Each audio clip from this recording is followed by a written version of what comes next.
Malien aw salamu alaikum mi malien be fo ka be wala nyuman don wati na mali kono ani mali ko ka malien sigilen do jien yoro ka chorno jay la jenga fuli bibla aw ye aw dengeni aw balmakedo l'enfant de Sekou et de Foutatoro l'alpha et l'oméga nga fuli bibla aw ye ni ye l'émission chorno decrypt ko chorno ka wala aw ye jamana de ni ye o sigilen aw ye tuguni aw munun be ka an laje jien fanta ani nani fe mali kono nana ka takay ka teme kulikoro siga soni Sekou Mobtini Tomoktuni Kidal ani gaw anga foli bibla jamana den fefe bi kan laje ni yoron nuna ambi aw befo munu me to dala kono na kan laje anga foli bibla aw fana ye ka ira ka fo jamana den do fana utame na folo ni na ko fe jamana wula ambi aw fana fo no ye France jamana wu Amerique jamana ni Canada Chine ni Japon nu ani Afrique jamana kono na fana na anga foli bibla ku ye jamana den munu fana be ku dagalero ni wati nuna Côte d'Ivoire jamana kono ambi aw fo ka fo albi alaka lakana na alaka basigina Côte d'Ivoire kono alaka aw kishi Malien chorno decrypt ko chorno ka wala o damne ne fle ami foli blanca nu bawe video nunu ayu ou partager mumba to kuna foni munu na be boya aka ke kuna foni barka mawe aka ke kuna foni ye jamana de bebe se ka family soro munu na Malien mu membolo bi chorno decrypt kono ko chorno ka wala ngeme ka munta ka sigi nyonga bi sujet sababu nyongudo o folo Oye amba damine folo ni conférence de presse mun temana mais aklata fola comme mun kera bi conférence kono o bolé ko fe l'affaire Roi 1212 Malien Roi 1212 ni oye Basiri Dambélé Malien opérateur économique do anya ye kuna funi gafe do kaka ye ka foko à peu près plus de 4 milliards et quelques ko on na folo o tara sira doka sira munni locomotive no e train kungulo ye ko olu ko kumu kono ko Basiri to bi ala oye mun ko ye oye mun affaire ye Malien andamina do la ko wala hukumu kono ambale ka se ka Basiri Dambélé re ne o Roi 1212 ye ka wele téléphone na ka nyingani ko nunu abika teme sira jumenka ni mu de kelendo muna ni journal gafi nyeshime alemani ko ina o bole ko fe Malien andamina se jumema oye madame Kamisa Kamara Malien madame Kamisa Kamara ale joni ndi secrétaire général de la présidence de la République en Djamana au présidency Ibeka bi barak oromo au secrétaire général Malien madame Kamisa Kamara mo korobate mbise ka fo mamundu demisenindo ala ko niya ke jamana nyemgo akokabi nyamaya do koloshi demiseni mununa ma chamaya ira ka fo ko Kamisa tara o hukumu kononana depo wati. Elle était ministre des Affaires étrangères et de la coopération internationale. On y watina, ibeka ko nana taka ke secrétaire général de la présidence. Munte menedui. Anya ye Nuhum Sar abe M5RFP la. Malien abora ka révélation choc doke. Révélation choc munni anya ta bololoka. Angla ka ta journal gafeoka. Anvana obligation sabati kata Nuhum Sar ngininga. Aya ira ka fo kuma kan kono. Ko madame Kamisa Kamara e kodo fo ko muna temena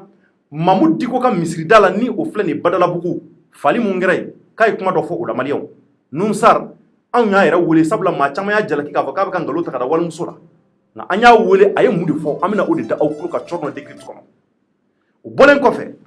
Malien onga senekelaw be ba kalama ka fo ami samyala sanji yera ko ni debi dugu jera abika sholo chuko ma abika sholoti ami chocho kalela ami chocho kalola ni watina ka fo o chocho kalo ala ka ke here alaka samia hera ko nyuman dama ka balo ka sabati jamana be kono Malien ministère de l'agriculture milliard mugan bonyongo bi ka ta chuko dola ami do de ke an won balamba sila folo ni sen klala an na dro o milliard mugo ndale ambora kuno fundo kalama kuno funi mun nanya ta kuno fun gafe kono Malien ni o aujourd'hui Patoma Sissoko ale kuno fundila ale mu yobli ka jo sabati ka ta ko nyini kana Malien o milliard muka ani doni ayira ka fo barakoro damunun be ni olu bi engrais fourni sénégalais ma olu togo ba la Malien ni o agro industrie olu togo ba kono toguna agro industrie donc Malien amina do o fanana ko wala aw ye o sigime muneka bino nunu ayu partager c'est très important no foni nunu o nyini na chesri kono woshi kono kaseka adi aw ma boyani karama kono aka do nga fo kumuna be jamana kono bi clé flyna aw de ngado balmake do chorno jay Malien amina do sujet kono ati erkelen bonyongo bo conférence de presse Malien asigira semasi mo ko siège kono abora kaye semasi mo conférence de presse munu ya sikibi e wolele bla on kono fundilawma ouverture média kun bɛ kɛnɛ kɔnɔ kumakanw tɛmɛna cogo mun na a bɛɛ y'a ye en direct sur les plateformes de l'ouverture média kuma minnu tɛmɛna leaderw fɛ u y'a jira k'a fɔ k'u bɛna bɔli kɛ tuguni maliyɛnw tarata nata in wa ko o bɔli la u tɛ segin so u bɛ to kɛnɛma de fo Ibrahim Boubacar Keita n'o ye jamana ɲɛmaa ye k'o ka walan sɛbɛn a kumakanw Mohamed Ali Bacili ye fɛn caman fɔ o tɛmɛnen kɔfɛ ka bɔ yen Umaru Mariko docteur Umaru Mariko ale ye fɛn caman fɔ maliyɛnw kuma ninnu a tiriki tɔrɔkɔra a kumaw ɲɛfɔra nazarakanw ni bamanankanw na maître Muntaka Tall fana y'a da se ko ma Ikasa Mayiga ale fana ye kuma caman fɔ kuma ninnu u y'a jira k'a fɔ Zena olu bɛna bɔli mun kɛ kulonkɛ tɛ tuguni wa u tɛ don so tuguni nin ye baara daminɛnen ye wa k'a bɛ wolo sira o sira kan k'olu sigi bɛ k'o kɔnɔ mun b'a to Mali a bɛ se ka bɔ nin ko ninnu kɔnɔ cogo min na ko IBK ka wala sɛbɛn a ka taa ni de kɛra bi CEMACI siège kɔnɔ ne yɛrɛ tun ka laɲini ye maliyɛnw n ka se ka Isa Kawjim sɔrɔ walima an ka se ka an fa sɔrɔ n'o ye Imam Mamudu Diko walima an ka se ka maa wɛrɛ sɔrɔ plateau kan ka se k'o wele nka Ala y'a kɛ an tɛ ka Isa Kawjim sɔrɔ an tɛ k'a sɔrɔ n yɛrɛ ye cɛsiri caman kɛ pour que an ka se ka sɔrɔ ka interviewer mais nin waati in na a kɛmɛ ka kumaw jɔ fɔlɔ donc raison pour laquelle anw kunnafonidilaw an dɛsɛlen don ka a bolo sɔrɔ fɔlɔ pour que u ka se ka fɛn walawala n ye nka ni de kɔni fɔra bi CEMACI siège kɔnɔna na maliyɛnw o bɔlen kɔfɛ n bɛna taa roi 12-12 ka sujet la Basiri Dembele maa caman b'a dɔn roi 12-12 la mun de kɛlen don maliyɛnw mun de fɔlen don a ma an y'a ye kunnafoni gafe mun kɔnɔ a kunnafoni gafe tɔgɔ de ko aujourd'hui Mali maliyɛnw kunnafoni gafe in a bɛ cari n'i ma fili dɔgɔkun kelen o dɔgɔkun kelen u bɛ bɔ ni kunnafoni gafew ye u ye kunnafoni minnu sɔrɔ ka fara ɲɔgɔn kan dɔgɔkun kɔnɔ u b'olu de fara ɲɔgɔn kan ka maliyɛndenw kunnafoni a la o kunnafoni gafe kɔnɔ mun de carilen don mun de fɔlen don Basiri Dembele ale mun ye opérateur économique ye maliyɛnw ka waritigi dɔ don denmisɛnnin don o ɲɔgɔnna maakɔrɔba tɛ a dɔnnen don ka sababu kɛ dɔnkilidalaw b'a fasa da maa minnu bɛ yen ni olu bɛ wulikajɔw caman kɛ olu b'a fasa da wa Basiri Dembele fana a fana bɛ wulikajɔ caman kɛ ka dɛmɛ wɛrɛ lase maa minnu bɛ yen k'u bɛ degun kɔnɔ a donna olu n'a ɲɔgɔn caman na nka a yira k'a fɔ aujourd'hui kɔnɔ maliyɛnw olu ko Basiri Dembele k'a tɔgɔ bɛ mun na ko 4,5 milliards de nos francs CFA ko américains ka société ba dɔ de bɛ yen u ka yɔrɔ dɔ de bɛ yen ni u b'o wele ni ma fili Satarem o yɔrɔ in k'olu ka yɔrɔ représentelen don Basiri Dembele fɛ u ko kunnafoni gafe in kɔnɔ ko waati dɔ kɛra la Ibrahim Boubacar Keita yɔrɔ bɛɛ b'a kalama k'a fɔ waati mun na marabolo ɲɛmaa ye taama kɛ ka taa Kayi jamana kɔnɔ a taama na marabolo ɲɛmaa a ye kuma caman fɔ kuma ninnu kɔnɔ u y'a jira k'a fɔ ko Kayikaw ni sirakow ka kan wa n'i ye Kayiba Jabate ta k'a lajɛ a tɔgɔ dalen don la cité des rails sabula Kayi terrain de bɛ bɔ Kayi fɔlɔfɔlɔ ni k'a kunsi ka taa fo Kulukoro maraw la marabolo ɲɛmaa y'a jira k'a fɔ ko wulikajɔ bɛna kɛ terrain kow la avion kow ni sirakow o terrain ko maliyɛnw o ko de bɛ sen na a yira k'a fɔ yanni waati damadɔ cɛ jamana ɲɛmaa u ye wulikajɔ sabati k'a fɔ k'u bɛna commencer ka terrain wulili daminɛ Bamako kɔnɔ ka bɔ yen ka taa fo Kayiba Jabate o wulikajɔ minnu kɛra 9 milliards n'o ye an ka miliyari 9 bɔɲɔgɔnko ɲɔgɔnna ye a fɔra ko o bɛna lajɛ fɔlɔ ka don locomotive dɔw la n'o ye terrainw ye maliyɛnw yarɔ o baara ninnu olu tɛ se ka kɛ cogo na sugu si la fo appel d'offre ka kɛ appel d'offre minnu n'a bɛ kɛ ka se ka weleli bila opérateur économique maa minnu bɛ yen k'u bɛ se ka nin ko ninnu sɔrɔ ka na n'a ye jamana kɔnɔna na olu ka se ka wulikajɔ sabati ka na u bɛ na n'u ka gafe ye gafe minnu bɛ yen ni jamana yɛrɛ bɛ ɲɛɲinini k'a la k'a kow sɛgɛsɛgɛ k'a lajɛ n'a sɔrɔ u ka sɔngɔw da ka di n'a sɔrɔla terrain minnu bɛna na di jamana ma terrain ɲɛnama don n'a sɔrɔla gafe minnu bɛ ka fɔ u ka kow kɔnɔna na a gafew bɛɛ dalen don sɛgɛsɛgɛw la maliyɛnw o wulikajɔw jamana ye o de daminɛ a yira k'a fɔ ko société caman bɛ yen ani ka fara yɔrɔ caman kan minnu ka wulikajɔw opérateur économique n'u b'a la ka marché public kɛ a yira k'a fɔ ko Satarem u ye appel d'offre international de kɛ kunnafoni gafe in ka kuma kɔnɔ ko appel d'offre international u b'a yira k'a fɔ hali jamana wɛrɛ mɔgɔw minnu bɛ société minnu bɛ Faransi jamanaw kɔnɔ Amérique jamanaw kɔnɔ ani jamana wɛrɛ la olu bɛɛ bɛ se ka u kun bɔ cogo jumɛn ni appel d'offre in ko kɔnɔ o hukumu de la a ye fɛn caman fɔ k'a fɔ ko société damadɔ bɛ yen k'olu de ka gafew tara olu minnu ka gafe tara a yira k'a fɔ ko société saba bɔɲɔgɔnko b'a la o société saba kɔnɔ olu de ka kow tara bala fɔlɔ k'a fɔ ko olu b'olu ka kow sɛgɛsɛgɛ o sɛgɛsɛgɛli kɔnɔ k'a yira k'a fɔ ko Basiri Dembele de ka nafolo Satarem mun bɛ yen ni u kɛmɛ k'a fɔ gafe in kɔnɔna na k'o représentelen don par Basiri Dembele n'o ye roi 12-12 ye ko Satarem o de kɛmɛ ka kuma mun fɔ k'olu bɛ se ka na ni terrain ye 4,5 milliards k'o da jara wa k'u ko terrain ninnu a bɛ sɔrɔ Amérique jamana kɔnɔ n'o ye États-Unis ye société fila ninnu kelen dɔ in ko k'ale ta ye 9 milliards kelen dɔ in ko k'ale ta ye 7 milliards a yira k'a fɔ ministère mun bɛ n'olu bɛ marché publicw kɛ ani ka fara ministère des transports et de la mobilité urbaine u ye jateminɛ kɛ k'a fɔ Basiri Satarem n'o ye société Satarem ye olu ta da ka nɔgɔn olu ko fana ko terrain mun b'olu bolo ko terrain ɲuman don maliyɛnw k'a nana ye k'a fɔ de ko Satarem représenté don par Basiri Dambele ninnu ka kuma bɛ mun de nɔ u ko tari ko jɔyɔrɔ qu'est-ce que ninnu bɛ ka ni ɲɔgɔnna marché ba mun fɔ ko Basiri Dambele bɛ se k'a ko kɛ wa ko tari fana ko tari terrain minnu bɛ k'a fɔ ko terrain ɲɛnamaw don wa ko tari kuma minnu bɛ ka fɔ a ko la ko tari fɛn ɲɛnamaw don wa ko mun de bɛ ko in jukɔrɔ ko tari fana ko est-ce que k'a bɔlen d'a fɛ k'a fɔ ko mun y'a to nin marché d'offre in ko nin marché nana di Satarem ma parce que Basiri Dambele b'a représenté nafolotigi don ko tari k'a ma wari dɔ de fusuku ka di nafolotigiw ma ka di maaw ma minnu bɛ ministère la mun b'a to ale ka marché ale ka appel d'offre in a ka se ka accepter cogo mun na Mali o ko de bɛ dugu kɔnɔ wulikajɔ de kɛ b'o la nka an bɛna lajɛ nin waati in kɔnɔ ka se ka Basiri Dambele k'a yɛrɛ wele ni o ye roi 1212 ye ɲininkali minnu b'an bolo nin ko in na a ka se ka a ɲɛfɔ an ye jamanadenw ka faamuyali caman sɔrɔ a la sabula kunnafoni don kunnafoni mun don n'a bɛ ale kun de kan wa a ka kan a ka kuma a kan a ka kan fana a ka ɲɛfɔli k'a la pour que faamuyali ka se ka sɔrɔ sabula kunnafoni kɔnɔna na maliyɛnw a ka di bɛɛ ye i ka kow faamuya i ka situation kɔnɔ i ka kow faamuya ko minnu bɛ ɲɛfɔ kunnafonidilaw fɛ nka nin mun n'a kɔni kɛra bi maliyɛnw an bɛna o de ɲɛɲini sisan an ni Basiri Dambele an n'a bɛna kari ɲɔgɔn na k'a ɲininka ale bɛ ɲɛfɔli kɛ pour que faamuyali ka se ka sɔrɔ kow la salamu aleykum Basiri Dambele somɔgɔw bɛ di tari baasi t'i la baasi foyi tɛ alhamdulilayi nba ni waati in na i bɛ ouverture media bɔlɔlɔ sanfɛ an ka chaîne YouTube ani an ka page Facebook d'accord donc i welekun t'i baasi ye a bi an ye journal gafe dɔ cunne ye dugu kɔnɔ bi sɔgɔmada in na k'a ta kunun na kana bila fo bi la ayi i tɔgɔ fɔlen b'a kɔnɔ k'a fɔ ko roi 1212 k'i tɔgɔ yelen don ko affaire dɔ la ko 4 milliards ko affaire dɔ ko ka sababu kɛ terrain ko dɔw ye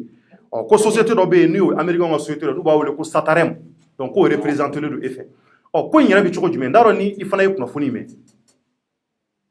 N bi maliyɛn cɛ n'a muso fo ka farafin cɛ n'a muso ka diɲɛ cɛ n'a muso fo fɔlɔ bon i ye n wele n ko bɛna seli yɛrɛ sisan mais n b'i jaabi teliya la parce que tile sera. D'accord. Bon ne ye bakun sɔrɔ Mali la ka journal min ko Mali aujourd'hui ko n photo b'a kan mais après mɔgɔ wɛrɛw ye n wele ko min y'a sɛbɛn ko a tigi ko k'a b'a fɛ ka ɲɛ. K'a bɛ fɛ ka mun kɛ? K'a b'a fɛ ka ɲɛ. K'a bɛ fɛ k'i ye. N ko non a tigi min ye journal in sɛbɛn n t'a fɛ k'a dɔn min yɛrɛ don.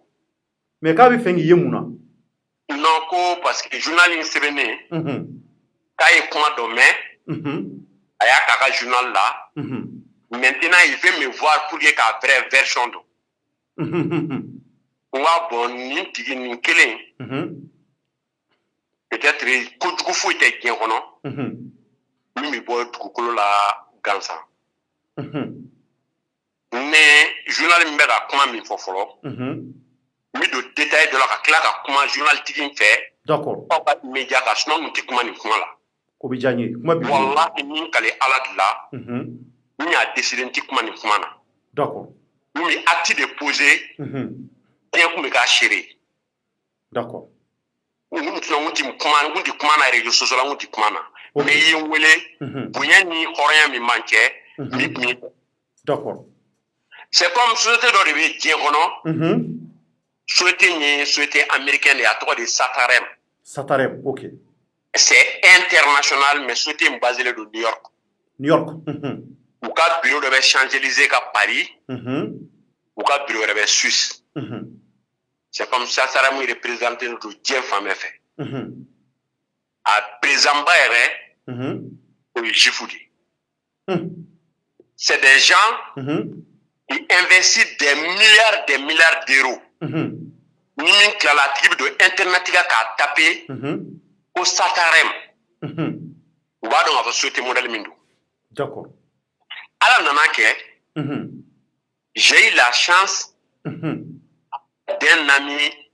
min bɛ Suisse o ye ni Satarem présenté. D'accord. A ko bon Damele comme nous on veut investir fin na chemin de fer là en Afrique. Pas le Mali est en Afrique. En Afrique. Guinée bas là. Guinée bas là. À Afrique bête quoi. D'accord. Et puis on va faire investir fin chemin de fer l'Afrique. Maintenant on veut que Amdini Taki quand il représentant toute l'Afrique, nanga fin munumbe comme il est Afrique, il va essayer quand souhaiter représenter. Mais j'ai pas représenté en tant que Basidi, j'ai pas représenté en tant que Oura Douzouz. J'ai une société, aux sociétés des Satarami représentées. Oui, nous avons société d'oré. Ou des Satarami qui est représentant ou Malla. Au trop, au société trop. DCG, Damele Commerce Général. D'accord. DCG. C'est DCG qui représente Satarem en Afrique. Maintenant, j'ai pris dominant Satarem Bina, fait un Mali marché non fait. Torno min kalenga hijila. Nta kalama. Ita kalama. Satarem Bi. Pon fembe chemin di fer kan. Na blala dorobi sumi rubi so mo de siglendo bureau de bo de bi barake. Nuye aye ni baran jamana mi mo be barala, bu ka kota ke wa blala tradi jamana ama. Maintenant appel d'offre do de kera malla. Appel d'offre in kera uniquement pour que Mali a décidé ou nous chemin de fer renouveler. Maintenant il y a appel d'offre lancé. Appel d'offre lancé là ça très mo dossier ça. C'est pas où Basile qui a cité le dossier, n'a dossier ça, dans le commerce général, ma dossier ça, Satarem de a dossier ça. Satarem, d'accord. T'as chimsuré qu'a fait postuler marché là. Maintenant, ouverture de pli là. On a souhaité mon nana kuba fait un marché inké. Souhaité min prela do qu'a bien ouverture de pli doma. Ou daruka dossier déposé. Nous, comme installé qu'on a ouverture d'eau, j'étais pas là-bas, c'est un ami. On est pour Suisse, qu'on a ouverture de prix assisté. Patram ka agent de Nanaka Suisse. Pour qu'on a ouverture de prix assisté. D'accord. Ne matara. Donc, on va y aller avec un moro nana. Faut appeler. Ça représentant des Suisses, ou quand bureau barakala de la Suisse. Quand les dossiers avions, des dossiers préparés. C'est comme un dossier de préparer des canards déposés. Satarem ye dossier là ben ayra ka bureau de là. Qu'a dit bureau barakela doma. Oui, avion ta kana loger hôtel fena. Hôtel mi flé à la hôtel trop na bon ça. Fena mi flé durant sera là trop na échappé. Primature fena ministère grave. C'était hôtel trop Sheraton. Sheraton. Kana Sheraton na. Kana ka chambre ta Sheraton na. Chier tout direct à appel d'offre là. Maintenant, à appel d'offre là, où il y a ouverture de pli. Où il y a sur la société d'obé, établissement Demba et fils. Au haut distributionné dans le marché là. Demba et fils. Demba et fils, oh. Au distributionné dans le marché là. Donc, on a payé beaucoup de services. Services, oh. Au fait, distributionné dans le marché là. Non, beaucoup mes fils. Beaucoup de services. Ah, service de l'eau, ok, d'accord. Beaucoup de services au fait, Simpson dans le marché là. Maintenant, ouverture de pli qui est dominant. Où il y a des gens derrière avec un pays qui est sans tenant de salle. Vous êtes des pays représentants. Satarem qui est représentant. Beaucoup de établissements Demba et fiscal représentant. Beaucoup de services qui sont représentants. Où il y a sur Demba et fiscal. Oui, offre c'est 9 milliards. 9 milliards, Habite un colonel de 9 milliards. Beaucoup de services. Au cours, à l'extérieur, un colonel de 7 milliards. Le moins de 10 ans, au cas Satarem, au cas de 3-4 milliards et quelques. Maintenant, on appelle d'offre d'elle là. Pour pourquoi Sataram bise ka di moins cher plus que les autres? Parce que Sataram est sauté bay moyen pour le de locomotive ni de ba glaire. D'accord. Et donc on va faire mina ou de ba a fait ou de ba ou ye fait mon critère mon demander. Pour kala ou fait na Sataram ire de ba a fait à confectionner. Yara ça montre que ou la ou ka privi no ali mo totai. Ah donc ou ta kun kera odewa. C'est les moins 10 ans. Les autres, beaucoup de gens Demba est à 9 milliards. Beaucoup de services est à 7 milliards. Satarem est à 4 milliards et 500. Qui a les moins 10 ans? Là, Satarem. Satarem, il y a beaucoup de gens Demba il y a qu'à souhaiter. Satarem va plus doubler de quai. Maintenant, c'est Satarem qui a été premier. Satarem qui est le premier. Maintenant, Marx ou est Sataram est retenu là. Maintenant, là est retenu là. Ming kale ala la ibita ministère beninga transport. Donc, moi dirige au ministère kono. Moi ta je suis. Je suis le représentant ni marché sur la mina. Maintenant, mi est à mina au réceptionné. Kata livré pour que kata ko to gene bo de ta kra jamana o jamana. En même temps, sur le locomotive frère Malima, pour que un maintenance ta, Sataram bina souhaité mindele malla, pour que employé ta, pour que vous n'avez pas en même temps on va intégrer des jeunes maliens pour que à 5 quoi assistance que. D'accord. Tant de boulot pour que entretien à fond que. C'est comme ni le locomotive frère Wati dans les viti, pour que maintenance que quoi. D'accord. Maintenant, ne bio kama. Ni ou partira aux conditions là. Allah a quelque chose à dossier là bena, ça trame de grave moins 10 ans. Maintenant, on a décidé que oui, que terron la États-Unis. Ça trame est lettre du Canada. Comme qui est notre représentant, il faut aller voir le consul américain. Il y a les lettres Tchamaka fort. On a des invités, comme c'est toi notre représentant, ou la technicien Moumbe, ministère Boulou. Boulou dit, ou t'as fait locomotive ou la guest sur place. N'a sur la Nimondo. N'a sur un nous fort, nous de D'accord. Nos deux maintenant, étape sera livré. D'accord. Maintenant, Allah a que domina et lettre nana, Amérique a massacré d'Atoura. Kufena Covid-19 là. Amérique a décidé kuti visa diplé. Visa dire burami la quoi fait fene volu yoru jora. Maintenant on est en une situation de là. Moi bita foko marché de kera ay 4 milliards marché ka don ta bota don. En même temps avec 3 mois employés, avec un rat 12 fois, rat 12 est marqué de yo. C'est vrai, à l'instant que nous menons à que marqué de yo. Marqué au cas où était Sataram en fait. Le marque Oura Douzou n'a rien à voir avec le société Satarem. Avec un poteau mine blafené, moi, physiquement, c'est un autre société qui représente Satarem. C'est pas qu'il y a des images utilisées, n'était au acte au société qui a le logo nini, qui a affiché, qui a fait une société de la Satarem fait. Mais ne poteau ani Oura Douzou, ça montre qu'il abuse quoi. D'accord, mais Naoura, aya famille sani ka kuma takale ibi fenga fo Sataram nana ayere togola mais malgré tout que vous représenter ni ay utara parce que tchek moko favoritisme maintenant il a expliqué que favoritisme te utara parce que le ministère be malaya il n'a pas aller voir appel d'offres ouvert de Kra.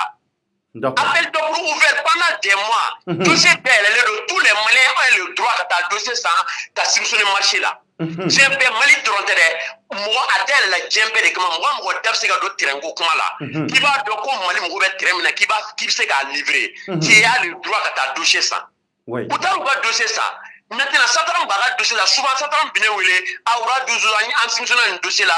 lumé on veut qu'il a déplacé kataka. Ne be comme représentant en Afrique. Mais moi je parle là kataka dossier sans walma ka fait rubo don ou le bureau qu'on a Sataram en Amérique, en France, qui sont connectés 24 heures sur 24 heures. Appel de pour que nous c'est participer là. Côté oura du sukoyo. Ne ministère de qui c'est rapport. Quand la oura du de fana kera cliquer au dos Sataram directeur nana. pour que an ka taga yani pour an bɛna mɔgɔ invité yani ni bɛna mɔgɔ invité na kana a yira ne de directeur ye président ye mina invité a nana on n'est pas faire même 1 heure de temps au ministère o y'a sɔrɔ appel d'offre yɛrɛ tɛmɛna a mɛnna an donna ministère kɔnɔ oui c'est le directeur de u y'a a ye lettre ci ka na pour que k'a di ministère ma ale kan ka na a b'a fɛ ka ministère mɔgɔ yɛrɛ reçoit k'a f'u ye a b'u invité pour k'u ka taa locomotive lajɛ o don tile kelen ne donna ministère kɔnɔ avec les patrons même. Maintenant Roi Doudou et maintenant e bɛ se ka nin ko in bila daga jumɛn kɔnɔ munna nin ko in kɛra ka ɲɛsin ma e yɛrɛ bolo mun don? Ko fila de don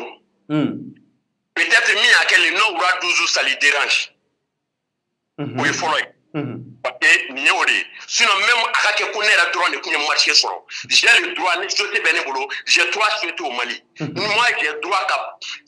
participer marché bɛɛ la Mali la ni y'a sɔrɔ min ka jugu n'a dira ma restreinte la walima ka taa a di a favoritisme na j'ai le droit ka marché ka kɛ e tɛ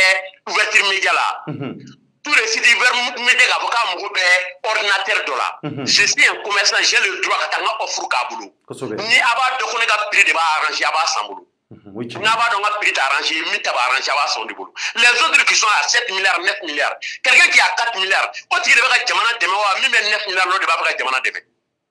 Tiɲɛ yɛrɛ la ɲininkali gɛlɛn. O ka taa kɛ appel d'offre tɛ yen a kɛra yɔrɔ min na a bɛ yen ministère de la fɛn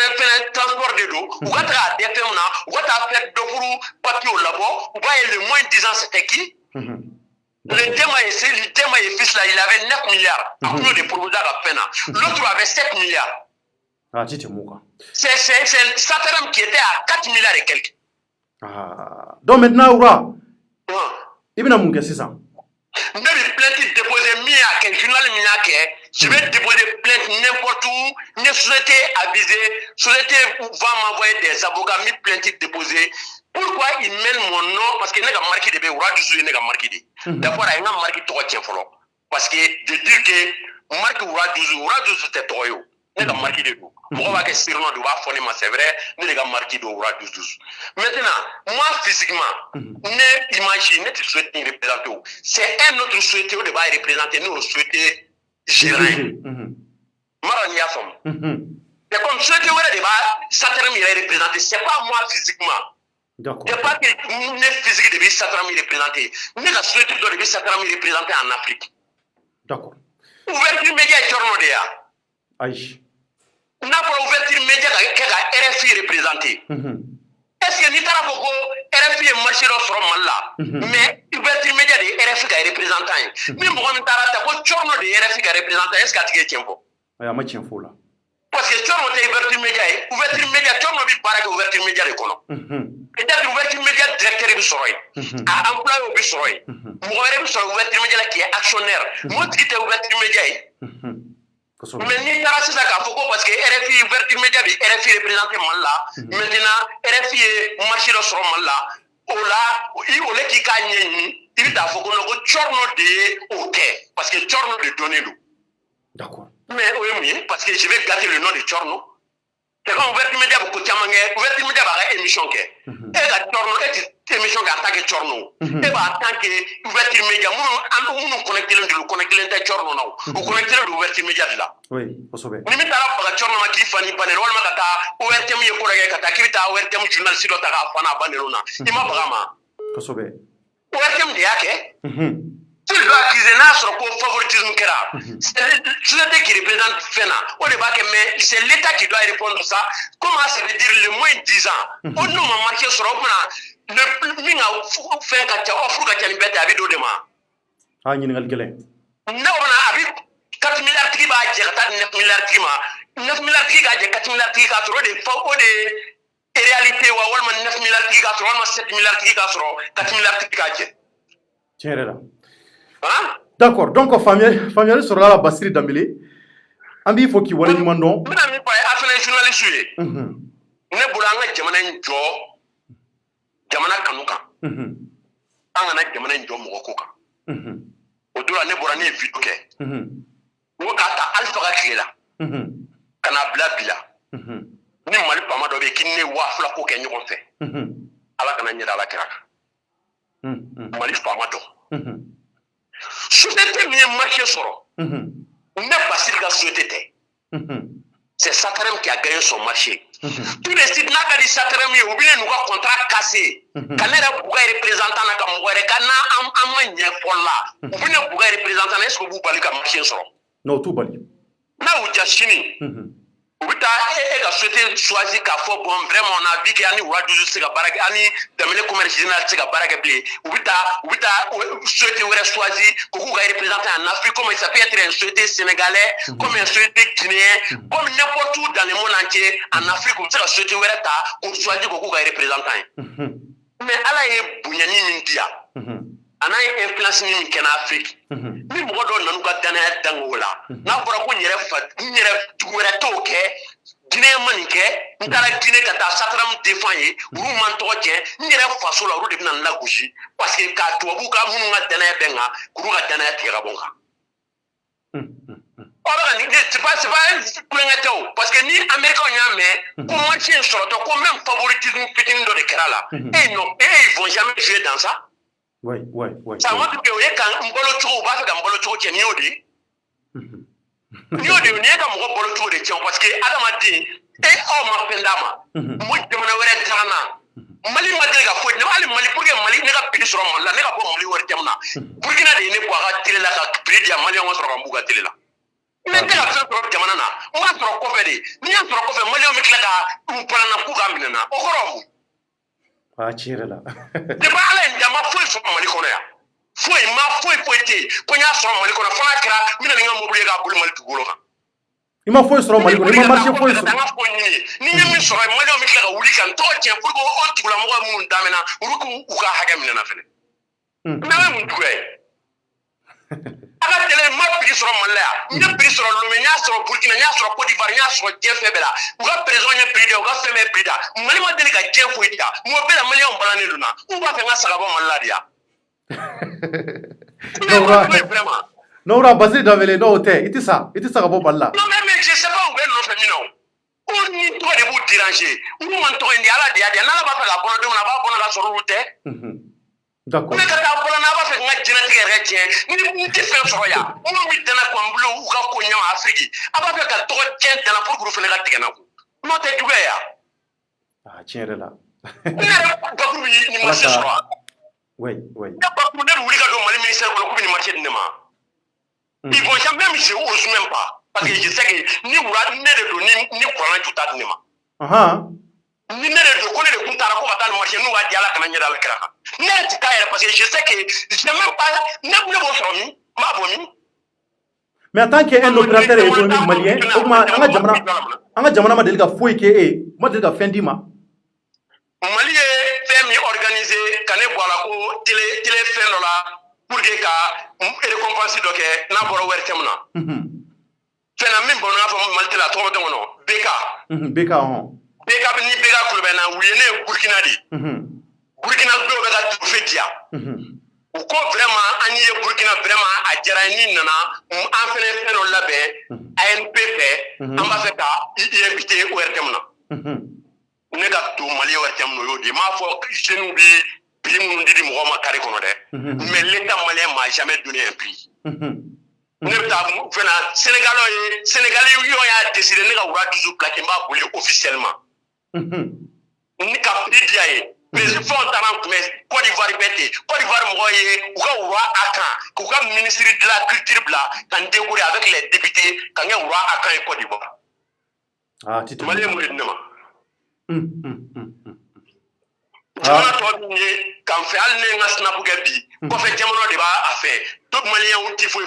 ami de Karim de ami de Trissa de ci on ti ne to yiwa donc ama ni ntaka ele mataka pena ci vraiment tu no kambe ko merci quoi vraiment ok merci bro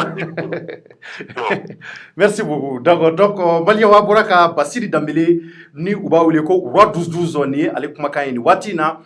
anye asoro ka interview ke ayra boraka ye donc ay kuma mun fo e kuma bawdo sabula anye aye kuna fo gafe mun ya e nuba wele ko aujourd'hui Mali ulu de agila ka fo ko à peu près plus de 4,5 et quelques milliards ko adira société do mano e américain ka société do do ka sabu ke terrain ni sabu anga jamana mo be terrain na ka boli bama ko kono kaye kata sika so ni mom ti ko de bisena mais ni ay ko jura parce que ko nga commissionnaire uchi ka commission do bla en place olu ka wuli kata u ngeda terrain nu ka États-Unis a bena marsi kono na ma o de ato commission mo olu ma sekataka donc basiri dam garo la ko la visa ma songa duma et ambassade américain ambassade là donc aka kuma ya ira ka fo ko société ni ale tate u ye ale bla a représenter la malla mais ale ka société wara de bi ka a représenter ni u ye CD no ye DCG donc ka ira ka fo ay kuma munu vo donc ankila familiari sur la nina donc malien rapidement ameta sujet flanana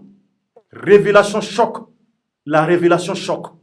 malien révélation choc muni abe dokun kono na o yemuni a malien ko be duku kono malien ko be duku kono koko ka be duku kono onda de kanga ke fenye femumbe ko munu ndame suno kola ka bu kunu ka bo suno kola e wuli ko bi ga jamana kono on de se ka sigi on de se ka suna ni ko munu be jamana kono anda kanga sama ka wala wala ra 12 ka sujet temene ko fe révélation choc mu mambolo na kuma e dokun mine malien o ye jume he ambe juma do yala bi amena do weekend na juma do yamu ni obena le 7 août no août kolo kle wolo vla san bafla ani muga kuma munu ka be ka boya malien akuma nyanyinimbe anyinimbe ka bo gafe woro kono onye muni madame Kamisa Kamara malien elle est le secrétaire général de la présidence de la République ibale de ibeka krefe yoro chama mado mamundo katara wati muna akra ministre des affaires étrangères et de la coopération internationale akerodi Nimafli, la ministre de la communication au Kofe Tougouni, au Kofe, en secrétaire général de la présidence. Onyemouni, Anyemouni. Noumsar, Maliam Noumsar est politique d'Emseni, politique Mohamundo, Demsendo, Funangendo, Machamambado Wabi, M5 RFP Moko Djeklula. Noumsar, Andela Kaira Wuli Kana Plateau, Sabla ni Plateau ni Jamadi Betaï, Bebina. Maliam o Noumsar, Anya e Kafoka e Kuma do Fo. Kuma muna ye jamanadenw bɛ dabali ban kuma muna ye jamanadenw bɛ se u dana kuma muna kuma kɛra ka fɔ bɔlɔnkɔnɔnaw na gɛrɛnsigiyɔrɔw la maaw ka denbaya ko tar nin kuma min bɛ ka fɔ est-ce que tiɲɛ don wa parce que kuma caman bɛ fɔ bɔlɔlɔ sanfɛ anw bɛ sɔsɔli don a la an b'a miiri k'a fɔ kuma fɛn bɛ bɔlɔlɔ kan bɛɛ kana da la hali minnu yɛrɛ bɛ baara kɛ bɔlɔlɔ kan an b'a fɔ page ɲɛnamaw bɛ yen komi page kuntanw bɛ yen dɔw bɛ kunnafoni ɲuman fɔ komi dɔw bɛ kunnafoni lankolonw fɔ o sababu la bɛɛ b'i janto i yɛrɛ ni maaw ye ko mɛn ka ban dɔrɔn bɛɛ b'i kɔlɔsi maa minnu kunkolo b'u kan da la u b'u réfléchir maliyɛnw Noumsar ko di a y'a yira k'a fɔ ko madame Kamisa Kamara ko a ye message dɔ ci don mun na le 11 juillet wagati bɛɛ b'a kalama k'a fɔ mun kɛra l'imam l'éclairé le sage Mahamudu Diko an ka foli bɛ bila an fa ala ka si ni kɛnɛya d'a ma o ka misirida la Badalabugu bɛɛ b'a kalama k'a fɔ ko a fɔra ko forçati mɔgɔw ka bɔlen b'a fɛ forçati mɔgɔw de ye kisɛ ci maa minnu bolila ka na k'u ɲɛsin polisiw ma ko forçati ye kisɛ k'u la k'u faga maa minnu sarala maliyɛnw an bɛ dugawu k'u ye ala ka hinɛ u la ala k'u dayɔrɔ nɛɛma jamanadenw don a mɔgɔ bɛ taa maa caman b'a la a ka ca u ko k'u ye su ninnu bɛɛ fara ɲɔgɔn kan minnu sara minnu blessera kɔfɛ n'u tora la k'a taara maa 20 ani dɔɔnin na nka l'imam Mahamudu Diko a ka misirida la Noumsar ko di a ko madame Kamisa k'a ye message de ci ambassadeur minnu n'u b'an ka jamana kɔrɔ ani consulaw a ye mun sɛbɛn k'a y'a sɛbɛn ko des terroristes sont retranchés dans la mosquée de l'imam Mahamudu Diko. Une unité spéciale tente de les neutraliser. Ah, k'a ye nin message de ci ambassadeur ma k'a ye nin message de ci consulaw ma maa minnu bɛ k'u dagama an ka jamana kɔnɔ k'a yir'u la k'a fɔ a ye kɛ seere sabula ko terroristes olu de bɛ Mahamudu Diko ka misiriw kɔnɔnaw la a kɛrɛfɛlaw la donc ko unité spéciale dɔ bɛ wuli ka jɔ kɛ ka taa u bɛɛ neutraliser k'u faga maliyɛnw révélation in bɔra Noumsar de yɔrɔ n y'a fɔ aw ye ne ka kuma tɛ Noumsar de ko ale de y'a fɔ a tɔgɔ b'a kan anw ye kuma in mɛn an tilala k'a ye kunnafoni gafew kɔnɔ bi tuguni aujourd'hui Mali kɔnɔ n'o ye gafe kelen mun n'u bɔra ka wura dusu ka kuma fɔ an y'a y'a kɔnɔ olu ko fake news don fake news ye anglais de o b'a yira k'a fɔ kunnafoni langolo kunnafoni mun tɛ tiɲɛ ye kunnafoni mun bɛ yen ko tiɲɛ kisɛ kelen t'a la ko o de ye kuma in ye ko tiɲɛ tɛ ko sabula k'olu ye wulikajɔ sabati olu gɛrɛla ambassadeur la maa minnu bɛ yen k'u bɛ baara kɛ an ka jamana kɔnɔ minnu bɛ yen k'u bɔ mun ka jamana wɛrɛw la ka n'u ka jamanadenw ka n'u représenter an ka jamana kɔnɔ yan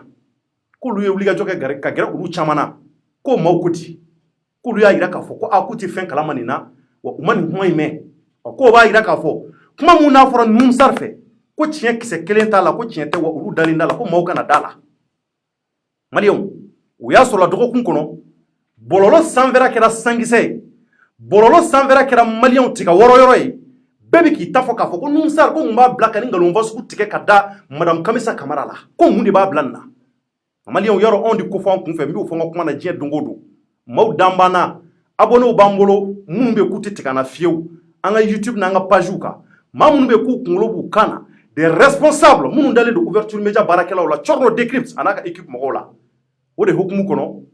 n ye wulikajɔ sabati ka Numsar wele n ye Numsar sɔrɔ maliyɛnw a ye mun fɔ n ye téléphone na n'a ye mun fɔ n ko Numsar anw ye kuma dɔ mɛn k'a fɔ ko e de kɛra sababu ye ka kuma di jamanadenw ma wa an kunnafonidilaw bɛna kuma kan dɛ kuma in maaw ko k'i ye nkalon ta ka da madame Kamisa Kamara la maaw ko k'i bɛ ka kuma de inventé k'a tɔgɔ tiɲɛ n b'a yira anw na k'a fɔ ko kuma in ye tiɲɛ Thierno a y'o de fɔ n ye ko Thierno n tɛna se ka na plateau kan bi n tɛna se ka i ka n wele téléphone na ka kuma sabula n bɛ yɔrɔ min na bi man kɛnɛ n dara la kun min na bi yɛrɛ maa ye M5 RFI mɔgɔw ka yɔrɔ la nka a y'o de fɔ an ye téléphone na Numsar ko di Thierno ne de ye kuma in fɔ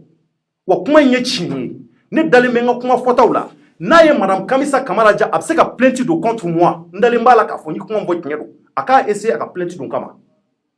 an ka taa justice la an ka taa kiiri bonda la an ka taa bɔgɔ jeninen kan ne ni n ka preuve bɛ bɔ a ko anw ye maa ye maa mun don k'an fana sigilen tɛ dɛ an ye denmisɛnninw ye nka an kunkolo b'an kan da la a ko kuma la maliyɛnw ko ale ni maaw gɛrɛmɛ ɲɔgɔn na maa minnu bɛ yen k'u b'u wele ko ambassadeur ale n'u bɛ ɲɔgɔn dɔn o tɛ bi ko ye a tɛna don o gindola kumaw la k'o ɲɛfɔ anw ye sabula anw ye kunnafonidilaw ye an da tɛ sigi n'an ye mɔgɔ min fɛ an b'a bɛɛ fɔ a ko o hukumu kɔnɔ ale bɛ nin kuma in fɔ a dalen b'a la wa a ma nkalon tigɛ ka da la maa minnu ko k'a ye nkalon tigɛ u k'a fɔ a ye ko madame Kamisa Kamara a ka wulikajɔ sabati ka taa plainte don a kama bɔgɔ jeninen sanfɛ ko n'o kɛra ko minnu dogon bɛ k'a bɛ bɔ kɛrɛfɛ maliyɛnw ne ko n ko Numsar o b'a yira k'a fɔ kuma in i dalen b'a la i sigi bɛ kuma in kan wa i ti bɔ i kumakan kan k'a ti bɔ a kan ale bɛ gɛrɛ maa minnu na maaw don minnu y'a fɔ ale ye ko a ka secrétaire général ye nin message in ci ma a y'a yira n na k'a fɔ ko des terroristes sont retranchés dans la mosquée de l'imam Diko une unité spéciale tente de les neutraliser k'o message de cira u ma maliyɛnw Numsar ye nin fɔ ne jatigɛra n kamana gwanna n dabali banna o kɔfɛ n ye wulikajɔ de sabati tuguni k'a fɔ n ko nin ko in o y'a sɔrɔla an fana ka kunnafonidila kɔrɔ dɔ bɛ yen ni maa caman b'ale dɔn Shana Takiw ne yɛrɛ delila k'an kɔrɔ Shana Takiw n delila ka kuma dɔw fɔ a ma plateau kan nka an yɛrɛ dama journaliste n kɔrɔ don parce que n y'a ka kunnafoni dɔ mɛn n delila ka kuma a ka plateau kelen kan bonya ni karama kɔnɔ nka an kɔrɔ don an bɛ gɛrɛ u la u k'an bilasira Shana Takiw n delila k'a ye n y'a ye fana kuma in fana a fɔra k'ale bɛ dɔ kalama na n y'o mɛn n ka source dɔw la n di dɔw la k'o walawala n ye wulikajɔ sabati ka Shana Takiw fana wele n ko Shana Takiw n ko n b'i fɔ k'i waleɲuman dɔn kɔrɔ kuma mun fɔra ta i b'a kan a ko ye mun kuma ye Thierno ni e ye ne wele dɔrɔn kabako don dɛ mun bɛ yen n ko ko bɛ dugu kɔnɔ sabula Numsar y'a yira k'a fɔ ko madame Kamisa Kamara ale mun ye IBK kɛrɛfɛmaa ye ale min ye secrétaire général de la présidence de la République du Mali n'o anw ka jamana présidence ye ko o ye message di ambassadeur ma k'a yira k'a fɔ ko terroriste ko bɛ Mamu Diko ka misiw yɔrɔ la ko u ye unité spéciale dɔ bila ka t'u neutraliser ko Numsar y'a fɔ ta i bɛ ko dɔ kalama ko in na wa n kɔrɔ ko di a ko Thierno kuma in i y'a fɔ n ye cogo min na n fana y'a mɛn nin cogoya kelen la n fana y'a mɛn k'a fɔ ko Numsar y'a fɔ n y'a wele n'a kuma na a y'a yira k'a fɔ ko preuve b'a bolo k'a dalen b'a ka kumakan in na k'a ti nkalon ta ka da walimuso la a ti nkalon ta ka da waliden la nka mun bɛ ne da kuma in na Thierno i b'a dɔn ye mun ye sabula ne ma madame Kamisa yɛrɛ bɔlen k'a démenti a bɛ se k'a démenti présidence yɛrɛ page officielle kan k'a yira k'a fɔ ko Numsar ye nkalon mun ta ka da la tiɲɛ tɛ bi tiɲɛ tɛ sini a bɛ se k'o kɛ ko nka k'ale m'a ye dɛ ko tari ne y'a ye an ko ne yɛrɛ m'a ye fɔlɔ a ko k'o ye kelen ye o b'a yira k'a fɔ ale dalen bɛ kuma in na ko filanan ko munna a ti plainte don Numsar kama ko sinon ko kuma mun fɔra ko nin ye kuma jugu de ye dɛ ko nin ye kuma jugu belebeleba de ye nin kuma fasugu nin man ka da maa la k'i b'i sigi nin man ka da maa la k'i bɛ kunkolo dunan da k'i kunkolo da ka sunɔgɔ ka gɔrɔntɔ ko ayi k'o man ka kɛ ni nin fɔra i ma i bɛ wulikajɔ de sabati mun b'a to nkalon mun tara ka da i la a tiɲɛ ka bangi jamanadenw ka bɔ a kalama k'a fɔ ko tiɲɛ tɛ bi tiɲɛ tɛ sini ko de fait que ale ma o mun ye o y'a to ale dara kuma in na tant que ale m'o ye ale bɛ Numsar ka tɛgɛ minɛ ale bɛ Numsar ka kuma minɛ n'a tɛgɛ fila ye maliyɛnw aw bɔra ka kuma mɛn dɛ wa nin de bɛ jamana kɔnɔ nin dabali banko de bɛ jamana kɔnɔ nin kabako kuma de bɛ Numsar da kɔnɔ maliyɛnw a ye nin de fɔ wa kuma fɔra tan cogo la wa ne fana y'a fɔ o cogoya kelen na ka aw fana ladɔnniya k'aw informer kabako kuma don dɛ n'a sɔrɔla ko in kɛra mun de ye nin kɛ munna ko in dɛsɛ ka ɲɛfɔ an ye ka ɲɛ anw b'a ɲini madame Kamisa Kamara fana fɛ a fana ka bɔ ka déclaration kɛ soit ka publication k'a fɔ ko nkalon tara ka d'a la anw b'o ɲini a fɛ n'a sɔrɔ kuma mun fɔra ko tiɲɛ t'a la tiɲɛ kisɛ kelen t'a la n'a sɔrɔla fana ko message de tira k'a dalen b'a na qui sont des terroristes terroristes bɛ min u bɛ fan jumɛn u kun dogolen don diɲɛ fan jumɛn u kun bɛ misiri kɔfɛ fan jumɛn misiri ɲɛgɛn kɔnɔ wa a gabugu kɔnɔ wa misiri tɔli sanfɛ wa misiri da la wa ou bien u kun kɛmɛ k'u dogo fan jumɛn ko anw t'o kalama sabula kunnafoni caman bɛ a bɛ fɔ mɛ bɛɛ tɛ se ka bɔ a kalama i b'a sɔrɔ olu sanfɛmaw u bɛ ko dɔw kalama anw dugumamaw tɛ bɔ a kalama n ko n'a sɔrɔ kuma ye tiɲɛ dɛ nka ne tiɲɛ tɛ a ka bɔ fana a ka démenti anw b'o de demandi sabula nin kuma min fɔra nin ye masiba kuma ye nin ye diɲɛ wuli kuma ye nin ye kojuguba ye wa nin ye dabaliban kuma ye maliyɛnw anw kɔni anw ye nin mɛn nin cogoya la ni Nusari wele a ye nin fɔ n ye k'a ma ŋɛnɛ o de la a tɛna se ka na nka inshallah ko wallahi billahi kuma in k'a bɛ tila k'a fɔ k'a perepere tigɛ wa ale dalen b'a la a y'a fɔ k'a ɲɛ maliyɛnw ni révélation choc de bɛ dugu kɔnɔ bi n'aw t'a kalama a fɔlen filɛ nin aw ye terroriste n'o ye maaw ye minnu bɛ bɔn du yɛrɛ la n'o ye maaw ye maa minnu bɛ k'u bɛ maaw terroriser ka maaw jatigɛ ka maaw pali k'olu kun bɛ yen ko misiri kɔnɔ imam Mahmud ka misiri kɔnɔ parce que a perepere tigɛ l'imam Mahmud Diko ni ma fili imam Diko kɔni o ye maa kelen pewu de n'o ye le sage l'éclairé n'o fɔra ka ban bɛɛ b'a dɔn yɔrɔ min don o ye Badalabugu ye parce que misiri kelen de b'a bolo ni ma fili une unité spéciale tente de les neutraliser unité spéciale dɔ bɛ ka essayer k'u neutraliser k'u faga k'u silatɔrɔn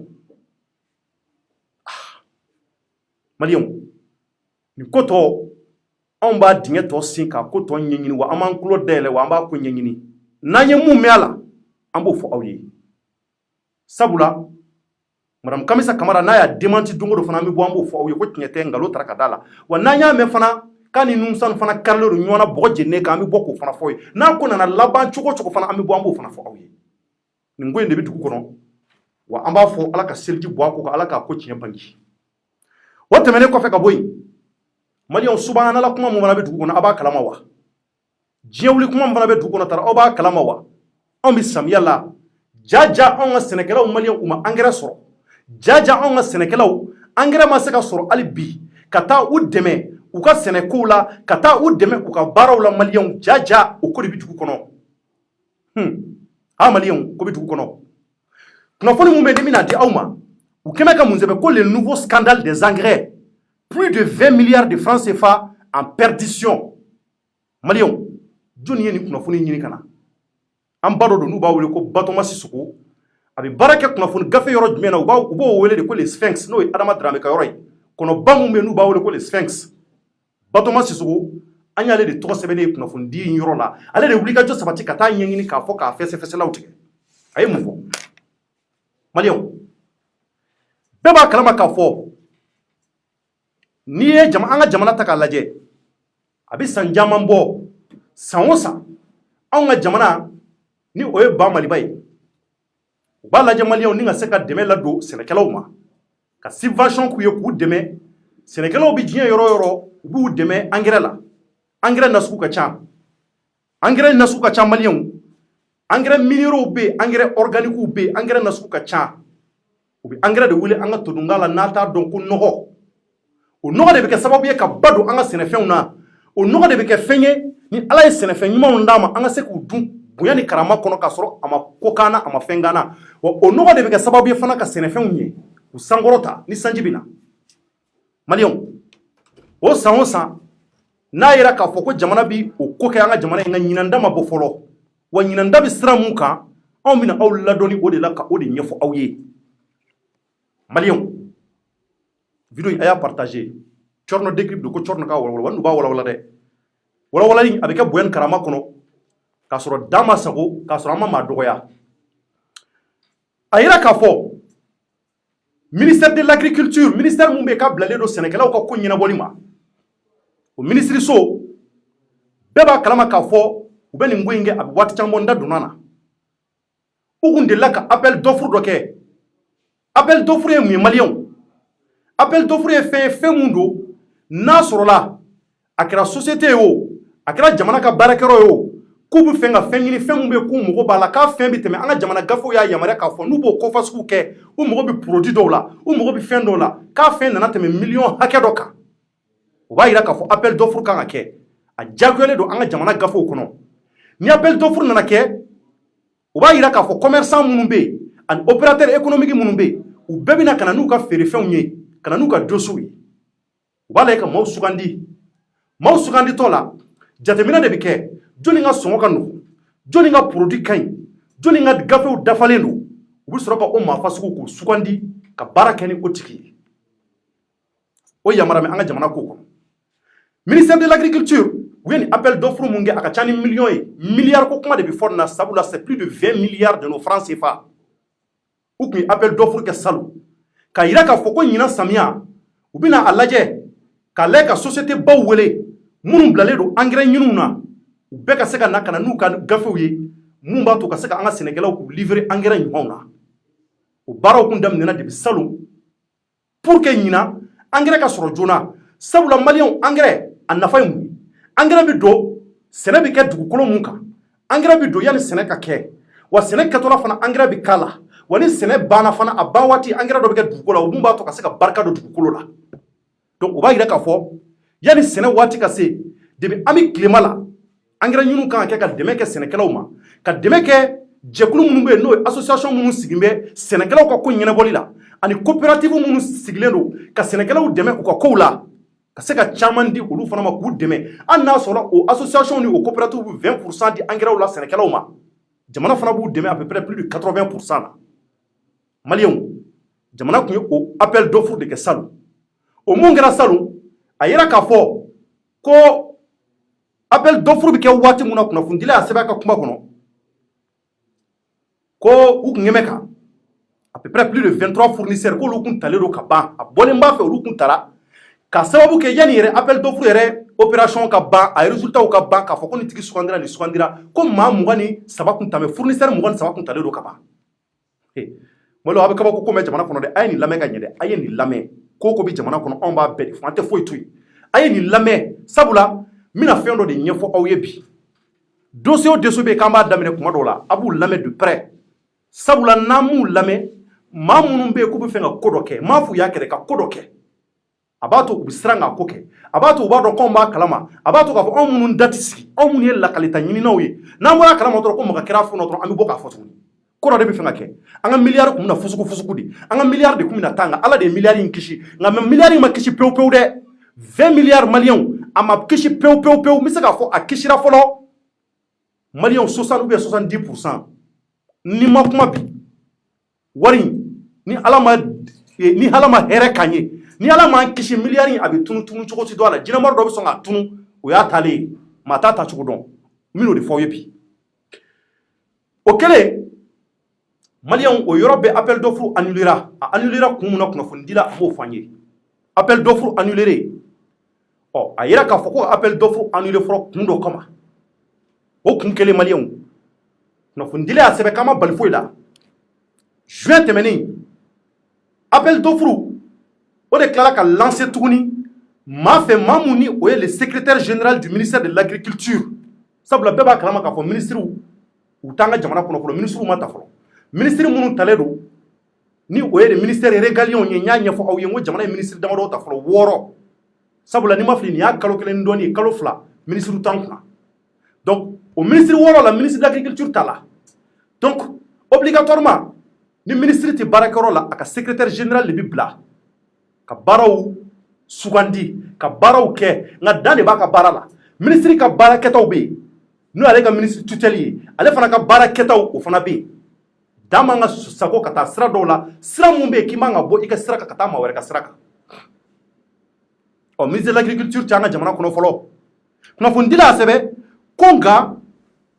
ko le secrétaire général du ministère de l'agriculture o de tilala ka appel d'offre in kurakuraya tuguni ka kurakuraya mois de juin tɛmɛnen kɔnɔ an kɔrɔ yan ɔ o kurakurayalen maliyɛnw ko o y'a sɔrɔla n'i ye fournisseur ninnu ta k'a lajɛ k'i b'a ye k'a fɔ ko dɔw b'a la des sociétés écrans société minnu bɛ yen ko u existelen tɛ maa minnu bɛ k'u dɔnnen tɛ kunnafonidila ko k'olu caman de bɛ sɔrɔ ko in kɔnɔna na k'u caman tɛ yen o société yɛrɛ dɔw existelen tɛ fiyewu nka k'i b'a sɔrɔ la fɛn in kɔnɔna na société dɔw b'a kɔnɔ ni olu dɔnnen don ni o dɔ ye Toguna Agro Industrie ani ka fara Elephant Vert kan ani ka fara Agri Obtention SAR la ani ka fara Ɲumani ani ka fara Partenaire Agricole nka maliyɛnw kunnafonidila y'a sɛbɛn k'a fɔ ko ninnu de sugandira maa fɛ maa mun bɛ yen ko o bi ministère kunna nin waati na ministère dajuru di bɛ ale ma ko bɛ dugu kɔnɔ dɛ anw dun ka wulikajɔ la an y'a ye k'a fɔ ni appel d'offre mun n'a nana kurakuraya jateminɛw y'a yira maliyɛnw k'a bɔlen b'a fɛ k'a fɔ ko nin ti secrétaire général nin t'o ka baara ye ministre de ka baara ye nin ko tari sariya jumɛn b'a yamaruya k'a fɔ secrétaire général kan ka appel d'offre lancer tuguni k'o ta n'a tɛgɛ fila ye k'o baaraw kɛ k'o tɛ secrétaire général ka baara ye dɛ anw b'a dɔn k'a fɔ ministre de ka baara ye o ye o kan ka kɛ ka ministre de sigilen to yen o kan ka kɛ ka ministre de to a bɛ ka baara kɛ mais mun ye secrétaire général bila o baara la o ye ɲininkali fɔlɔ ye an bɛ na o bɛɛ kɔfɛ mun wɛrɛ de kɛra maliyɛnw mun kɛra tuguni n bɛna o de fɔ aw ye a bɛna da o la a bɛna o de mɛn a yira k'a fɔ appel d'offre in kɔnɔ sɛbɛnnikɛla y'a yira k'a fɔ maliyɛnw ko u bɛna subvention mun kɛ sɛnɛkɛlaw ye sɛnɛkɛla minnu n'u bi an ka Mali région 3nan n'o ye Sikaso mara ye ni Yanfolila b'o la ni Buguni b'o la ni ka fara Kajolo b'o la ani ka fara Sikaso mara yɔrɔ caman kan ani Kucala o kɔfɛ k'ani ka fara Segu mara kan ni Bila b'o la Ɲɔnɔ ani Barawuli ninnu maliyɛnw ko ye wulikajɔ sabati k'a fɔ miliyari 20 mun de kan ka débloquer ko n'i y'a ta k'a lajɛ tonne mun bɛ k'a bɛ taa tonne mun na a bɛ taa à peu près plus de 155,12 tonnes k'a bɛ taa o de la ko et pour un montant total compris entre 20 et 25 milliards de nos francs CFA maliyɛnw kunnafonidila ko n'i ye ko in ta k'a lajɛ k'a ye maa minnu sugandi Toguna Agro Industrie sugandira komi n y'a ɲɛfɔ aw ye cogo min na a ye Ɲumani sugandi k'a bɔlen b'a fɛ fana Partenaire Agricole sugandira ani ka fara Elephant Vert kan nka ko in nafama belebele bɛɛ dilen de don Toguna Industrie ma a 50% bɛɛ dira ale ma plus de 10 milliards de nos francs CFA o de dira ale ma ale ka se ka o ko ɲɛnabɔ kunnafonidila ko k'o t'a kabakoma yɔrɔ ye hali bi dɛ maliyɛnw a kabakoma yɔrɔ ye yɔrɔ jumɛn ye nin ko mun n'a sabatira sɛnɛkɛlaw ye a yira k'a fɔ wari kun bɛna débloquer de wari kun bɛna bɔ ka di u ma u ka wulikajɔ kɛ engrais ko la ko nka k'u y'u t'o la kunu alamisa ko wulikajɔw sabatira jamana ɲɛmaw ani ka fara APK maaw ka olu tun b'a la ka ɲɔgɔn ye a ko la maliyɛnw ko APK maaw ko di k'u y'a yira k'a fɔ APK n t'a dɔn APK don APK mun sigilen don ka se ka sɛnɛkɛlaw ka ko ɲɛnabɔ jamana baarakɛlaw kɛrɛfɛ ka sɛnɛkɛlaw ka kow ɲɛnabɔ ka sɛnɛkɛlaw défend u ka hakɛw ɲinini na o de ye APK ka baara ye ni Bakari Togola tun bɛ baara kɛ yɔrɔ mun na o yɔrɔ in k'olu y'a yira k'a fɔ maliyɛnw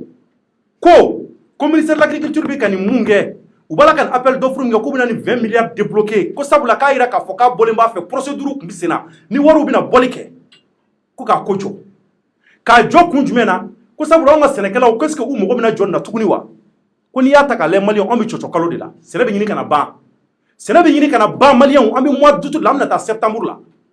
sɛnɛfɛnw bɛna bɔ maaw bɛna dunni daminɛ aw bɛ taa mun engrais di maaw ma tuguni mun engrais di de kɛra engrais mun kan ka di yanni sɛnɛ yɛrɛ ka daminɛ maaw ka engrais fusugu ka dugukolo ka fɔlɔ ka dugukolo dilan ka ɲɛ ka sɔrɔ ka dugukolo ka tila ka sɛnɛfɛnw turulen kɔfɛ ka tila ka engrais bila a yɔrɔw la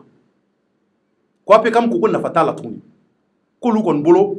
ko n'i y'a ta k'a lajɛ ko campagne agricole daminɛna a mɛnna wa ko kow bɛna ban sɔnni ko kow bɛɛ ɲɔ bɛna tigɛ olu bolo engrais n'a nana nafa tɛna k'a la bi nafa tɛna k'a la sini k'u k'a ko ɲɔnki wa maliyɛnw kunnafonidila ko n'an man wuli k'an jɔ n'an man cɛsiri ko wari in bɛ ka taa cogo mun na ko kangarima dalu ye wari in kɔni ko jɔn bɛ fɔlɔ dɛ nka ko n'an man kɔlɔsi ko wari in bɛ sɔn ka tunu dɛ jinɛmɔgɔya bɛ kɛ wari in bɛ taa